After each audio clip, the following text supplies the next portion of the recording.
ហើយពួកយុវជនអ្នកកំសត់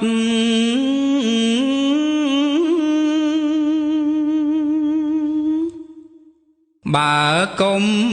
បានវត្តជ្រកអាស្រ័យ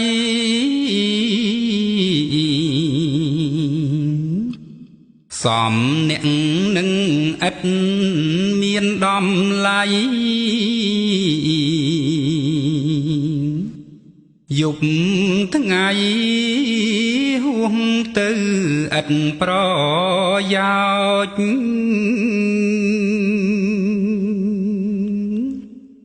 គួរអ្នកកុំភ្លេចវត្តលំនៅ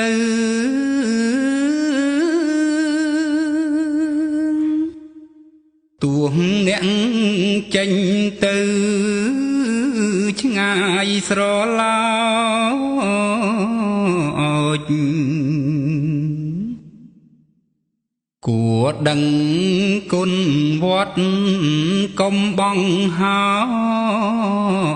ចប្រយោជន៍នឹងផលផ្ដល់ពុំខាន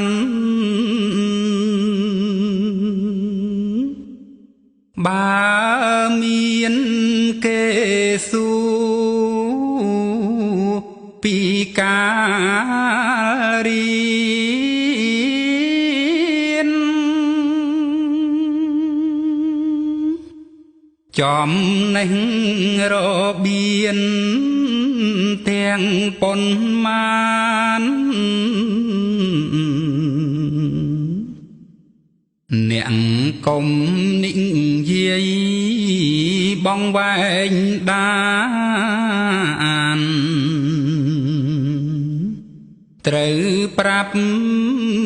ថាបានចេះព្រោះវត្តកុំពលបងអួតពួកស្រីស្រី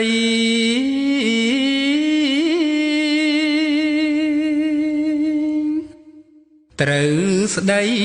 តាមត្រង់កុំបំផ្លត់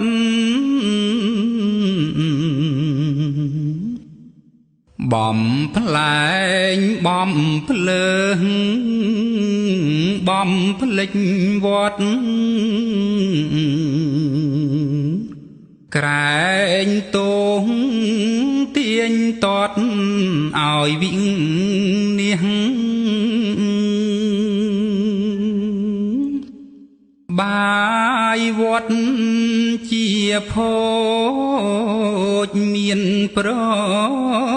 លឹង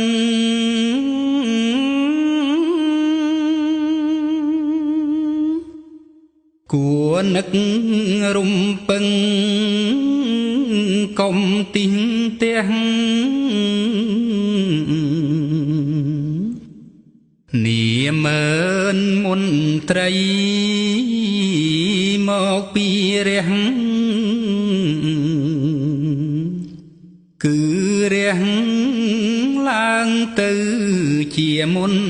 ត្រី